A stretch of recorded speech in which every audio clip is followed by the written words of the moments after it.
ప్రస్తుతం మిర్చి ధరలు ఆశాజనకంగా ఉన్నాయని మంత్రి అచ్చెన్నాయుడు తెలిపారు.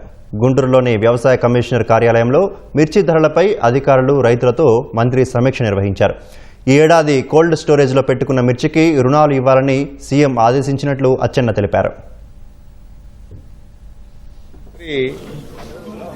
మిర్చి రేట్లన్నీ కూడా చాలా ఆశాజనకంగా ఉన్నాయి.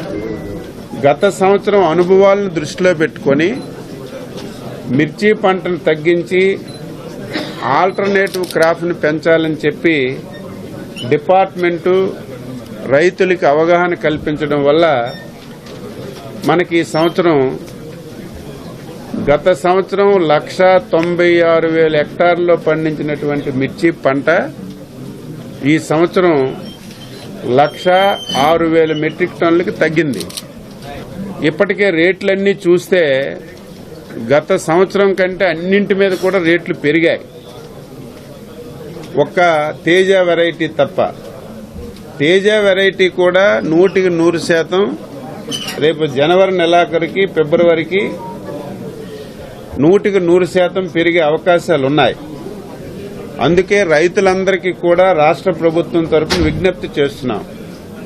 ఎవరైతే తేజ వెరైటీ పండిస్తున్నారో మీరందరూ కోల్డ్ స్టోరేజ్లో పెట్టుకుంటే గత సంవత్సరం ఒక ఇబ్బంది వచ్చేది. బ్యాంకర్స్ కూడా రుణాలు ఇచ్చే పరిస్థితి ఉండేది కాదు. ముఖ్యమంత్రి గారు బ్యాంకర్స్ మీటింగ్ పెట్టి ఎవరైనా రైతు కోల్డ్ స్టోరేజ్లో మిర్చి పెట్టుకుంటే వాళ్ళందరికీ ఏ బ్యాంక్ అయితే ఉందో ఆ బ్యాంకు ద్వారా రుణాలు ఇమ్మని స్పష్టంగా ఆదేశాలు ఇచ్చాం. ఈ సంవత్సరం ఆ సమస్యకు కూడా పరిష్కారం దొరికింది. కాబట్టి రైతులందరూ తేజ రకం ఇప్పుడు అమ్ముకున్న కంటే ఒక నెల 15 రోజుల తర్వాత అమ్మితే ఎట్టి పరిస్థితుల్లో రేటు వస్తుంది. కాబట్టి డిపార్ట్మెంట్ నుంచి కూడా ఎడ్యుకేట్ చేస్తాం. మీరందరూ కోల్డ్ స్టోరేజ్లో పెట్టుకోమని చెప్పి కోరుతున్నాం. రుణాలు ఇచ్చే బాధ్యత కూడా తీసుకుంటాం.